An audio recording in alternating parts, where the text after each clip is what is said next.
देखिए, आज मैं आप लोगों को त्वचा के बारे में बताने जा रहा हूँ। यह चरक ने, आचार्य चरक ने और सुश्रुत ने दोनों ने बताया है। आचार्य चरक ने 6 त्वचाओं का वर्णन किया है और आचार्य सुश्रुत ने 7 त्वचाओं का वर्णन किया है। तो इसमें पूछा जाता है कि 6 त्वचाओं में किस रोग का अधिष्ठान होता है। सबसे इंपॉर्टेंट चीज़ यही है कि 6 त्वचाओं में किस रोग का अधिष्ठान होता है, यह जानना आवश्यक है। अधिकतर एग्जाम में, कॉम्पिटेटिव एग्जाम में आयुर्वेदिक कॉन्टेक्ट पूछा जाता है। तो इसकी मैंने ट्रिक बनाई, देखिए। उठो रक्त सीखो, दद्रु कुष्ठ अब स्थूलता प्राप्त कर लिया। तो इसे हम ऐसे याद कर सकते हैं। देखिए, त्वचाओं का नामकरण इस तरह किया आचार्य चरक ने। प्रथमा, द्वितीय, तृतीय, चतुर्थी, पंचमी और षष्ठी, 6 त्वचाओं का नाम किया गया है। तो हमें यह याद रखना है कि प्रथमा त्वचा में या फर्स्ट त्वचा में क्या है। तो देखिए, पहला क्या है वर्ड हमारा, उठो। तो उठो का ऊ लेना है हमको, अर्थात उदक धरा कला। तो पहली त्वचा में देखिए क्या है, उदक धरा कला, उठो से लेना है हमको। फिर रक्त, तो दूसरी में आ गया, तो रक्त से लेना है हमको रक्त धरा कला या रक्त धरा त्वचा।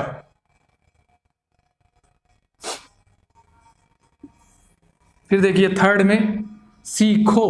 सीखो में 2 वर्ड हैं, इन दोनों से ट्रिक बनानी है हमको। सी से है सिद्म और खो से है किलास, यानी खो का हमें का वर्ड लेना है किलास से। तो तृतीय में सिद्म और किलास का अधिष्ठान होता है। जो एक त्वचा रोग होते हैं सिद्म और किलास, वह तृतीय त्वचा में होते हैं। फिर देखिए दद्रु और कुष्ठ, ये दोनों रोग हैं। तो इसमें नाम में ही लिखा है दद्रु कुष्ठ, अर्थात दद्रु अर्थात रिंगवर्म होता है और कुष्ठ, दद्रु और कुष्ठ का स्थान चतुर्थी त्वचा में होता है। फिर देखिए अब, नेक्स्ट है अब। तो अब से लेना है, आ से लेना है हमको अलजी और बा से लेना है बिद्रदी, यानी पंचमी त्वचा में अलजी और बिद्रदी का अधिष्ठान होता है। बिद्रदी से एब्सेस कहते हैं। फिर देखिए लास्ट त्वचा है षष्ठी त्वचा, अर्थात इसमें लिखा है स्थूलता प्राप्त कर लिया है। तो स्थूलता से होगा, स्थूल से लेना है हमको, यह स्थूल से स्थूल मूल की अरुणसिकाएं, इन्हीं अरुणसिकाओं को फुंसियां भी कहते हैं, फुंसियां। तो स्थूल मूल की अर्थात डी। देखिए स्थूलता के बाद ता आ रहा है, तो इस ता से हमें लेना है तमह प्रवेश, अर्थात जब षष्ठी त्वचा कट जाती है तो आंखों के सामने तम छा जाता है, अंधेरा छा जाता है, तो वह स्थूलता को प्राप्त कर लेता है। तो इस प्रकार उठो रक्त सीखो, दद्रु कुष्ठ अब स्थूलता को प्राप्त कर लिया। इसके द्वारा आप चरक के अनुसार जो 6 त्वचाएं होती है उसके रोग का ज्ञान प्राप्त कर सकते हैं। देखिए, अब सुश्रुत के अनुसार त्वचाएं जो होती हैं वह 7 प्रकार की होती हैं। उसको ऐसे याद कर सकते हैं आप, आल एसटी वर्म। आल एसटी वर्म मतलब ALSTVRM, आल एसटी वर्म से याद कर सकते हैं आप। अवासनी, लोहिता, श्वेता, ताम्रा, वेदनी, रोहिणी या मानसरा। इस प्रकार 7 त्वचाएं आचार्य सुश्रुत ने वर्णित की है। अब एग्जाम में क्वेश्चन क्या आता है, अधिकतर कॉम्पिटेटिव एग्जाम में, कि इन त्वचाओं में किस रोग का अधिष्ठान होता है। तो इसके के लिए देखिए आप ऐसे याद कर सकते हैं। अभासनी में देखिए लिखा है मैंने सिद्म ने पीके, एक मैंने पूरी बनाई हुई है याद करने की ट्रिक, कि सिद्ध ने पीके तिलकाल तक न्यौछावर किया। अर्थात देखिए कोई व्यक्ति कुछ भी मद्यपान कर लेता है तो वह न्यौछावर करने लगता है, अधिकतर शादी विवादों में क्या करता है, वह न्यौछावर करता है। तो इसी तरह याद कर सकते हैं आप, सिद्ध ने पीके तिलकाल तक न्यौछावर किया। तो पहले लिखना है आपको अभासनी में सिद्ध ने पीके, अर्थात सिद्ध पी से हो गया पद्म कंटक, अर्थात पीके से हो गया पद्म कंटक। तो अर्थात सिद्म का और पद्म कंटक का अधिष्ठान क्या है, अभासनी हो गया। फिर देखिए लोहिता में है तिल काल तक न्यौछावर किया। तो अर्थात तिल कालक, एक बीमारी होती है तिल कालक, और न्यौछावर, न्यौछावर से न्यौछावर, न्यौ से हो गया न्यच्छ और वा से हो गया व्यंग। न्यच्छ वंग जो होती है, मुख की वृद्धि जो होती है जिसे झाई कहते हैं। तो न्यच्छ और जो व्यंग होता है यह लोहिता त्वचा जो होती है उसके अंतर्गत आती है। तो सिद्ध ने पी के तिलकाल तक न्यौछावर किया। फिर देखिए जब कोई मद्यपान कर लेता है तो उसके बाद लड़ाई झगड़ा भी होता है। तो लड़ाई झगड़ा किसने किया, देखिए चर्मदल ने अजगल्ली को मसक दिया। ये मसक का वर्ड होता है, आज तो हमसे मार देना किसी को। तो चर्मदल ने अजगल्ली को मसक दिया। तो देखिए चर्मदल, अजगल्ली या अजगल्लिका और मसक, अधिष्ठाना। तो चर्मगर, अजगल्लिका और मशक अधिष्ठाना कौन सा है? श्वेता त्वचा का है।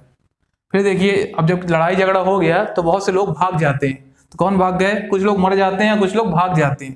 तो देखिए, कुछ कुष्ठ किल हो गए, अर्थात मर गए। किल से तात्पर्य यहाँ मस्ट है, लेकिन यहाँ पर डिसीज से क्या है? कुष्ठ हो गया, और किल से किलास हो गया। किलास, ये भी त्वचागत ही रोग होता है। तो कुष्ठ और किलास का अधिष्ठान क्या हो गया? ताम्र हो गया। अब कुछ कुष्ठ विसर्पित हो गए, भाग गए। जो विसर्पित हो गए मतलब अपनी जगह से भाग गए, तो इसमें कुष्ठ और विसर्प। तो कुष्ठ और किलास का अधिष्ठान ताम्रा है, और कुष्ठ और विसर्प का अधिष्ठान वेदनी। फिर देखिए, रोहिणी भी कैसे हमें याद करना है। तो श्रीपद को यह बात नहीं पची, श्रीपद को यह बात आज तक नहीं पची कि ग्रंथि और अर्बुद मिलकर गलगंड बना देते हैं। तो देखिए, हमको याद रखना है कि श्रीपद, पहला तो हो गया श्रीपद। आज तक मतलब अजगल्लिका, आज से याद करना है आपको, अजगल्लिका। तो श्रीपद को यह बात आज तक नहीं पती, यानी अज से अगल्लिका। अब पची से क्या हो गया? पची से रखना है आपको अपची, ठीक है। फिर ग्रंथि, ग्रंथि खुद एक रोग है। फिर अर्बुद, दोनों मिल गए, ग्रंथि और अर्बुद मिल गए तो क्या बन जाता है? गलगंड, ग्वाइटर। तो ध्यान रखिए आप, श्रीपद जिसे एलिफेंटियासिस या फाइलेसिस कहते हैं, श्रीपद, अजगल्लिका, अपची, ग्रंथि, अर्बुद और गलगंड, इन सब का अधिष्ठान क्या है? रोहिणी त्वचा है। ध्यान रखिएगा, रोहिणी त्वचा में श्रीपद को यह बात आज तक नहीं पची कि ग्रंथि और अर्बुद मिलकर गलगंड बना देते, तो यह रोहिणी में आ गया। हमारी लास्ट त्वचा देखिए, मांसधरा। तो मांसधरा में क्या है? विद्रधि के बिना अर्श भगंदर संभव नहीं। देखिए, कभी भी अर्श होगा, भगंदर होता तो कहीं ना उसमें पाक होगा, अर्थात विद्रधि बनेगी। तो देखिए, पहले क्या? विद्रधि, अर्श और भगंदर। तो विद्रधि, अर्श, भगंदर का अधिष्ठान मांसधरा त्वचा होती है। तो इस प्रकार आप इस ट्रिक से सुश्रुतानुसार सातों त्वचाओं में रोग का अधिष्ठान याद कर सकते हैं। इसका प्रमाण क्या होगा? प्रमाण, देखिए इसका प्रमाण अगर आपको याद करना है तो प्रमाण भी बहुत अच्छा बताया गया है। तो आवाजनी में ऐसे बताया गया, देखिए इसका प्रमाण जो अधिकतर जो तुलना की गई है व्रीहि प्रमाण से की गई है। व्रीहि जो है आयुर्वेद में धान को कहते हैं, तो धान का ऐसा जो प्रमाण होता है उसके आधार पर की गई है। तो देखिए, आभासनी जो बताया गया तो 1/18 व्रीहि प्रमाण बताया गया है। आभासनी का 1/18, लोहिता का 1/16, श्वेता का 1/12, ताम्रा का 1/8, वेदनी का 1/5, रोहिणी का 1 व्रीहि प्रमाण और मांसधरा का 2 व्रीहि प्रमाण। तो इस प्रकार आप सातों त्वचाओं का प्रमाण भी बताया गया, यह भी एग्जाम पॉइंट ऑफ व्यू से बहुत इंपॉर्टेंट है। तो देखिए, त्वचा को हम संख्या के अनुसार देखते हैं। अधिकतर कॉम्पिटेटिव एग्जाम में पूछा जाता है कि त्वचा की संख्या कितनी होती है, किस आचार्य ने कितनी बताई। तो देखिए, आचार्य चरक ने एवं अष्टांग संग्रह के अनुसार, अर्थात अष्टांग संग्रह को वृद्ध भागवत ने लिखा है, तो आचार्य चरक और वृद्ध भागवत के अनुसार त्वचा 6 प्रकार की होती है। सुश्रुत के अनुसार त्वचा 7 प्रकार की होती है, और अष्टांग हृदय के अनुसार, अर्थात अष्टांग भागवत ने लिखा है, तो आचार्य भागवत के अनुसार भी 7 प्रकार की होती है। अब मॉडर्न में भी देखिए, मॉडर्न में भी त्वचा को 7 प्रकार ही बताया गया है, जो हमारे आचार्य सुश्रुत ने बताया था। तो देखिए 7 त्वचाएं क्या होती हैं, तो उसको मॉडर्न 2 प्रकार डिवाइड किया गया है त्वचाओं को, एपिडर्मिस और डर्मिस। और एपिडर्मिस की 5 लेयर होती हैं, 5 लेयर्स, और डर्मिस की 2 लेयर होती हैं, जिनके नाम देखिए क्या है? Stratum corneum, stratum lucidum, stratum granulosum, stratum spinosum and stratum जेमिनिफरम। तो ये 5 लेयर जो होती हैं एपिडर्मिस की होती हैं, और लास्ट की 2 हैं स्पाइनोसम और जर्मिनेटिवम। इनको स्ट्रेटम मैलपीगी भी कहते हैं। इन दोनों को कॉमन रूप से स्ट्रेटम मैलपीगी कहते हैं। और डर्मिस की 2 लेयर हैं, स्ट्रेटम पैल्पेबरी और स्ट्रेटम रेटिकुलरी। तो इस प्रकार देखिए, मॉडर्न में भी जो त्वचा के 7 लेयर बताई गई हैं वो हमारे आयुर्वेदिक आचार्य सुश्रुत के अनुसार पूरी तरह मैच करती हैं।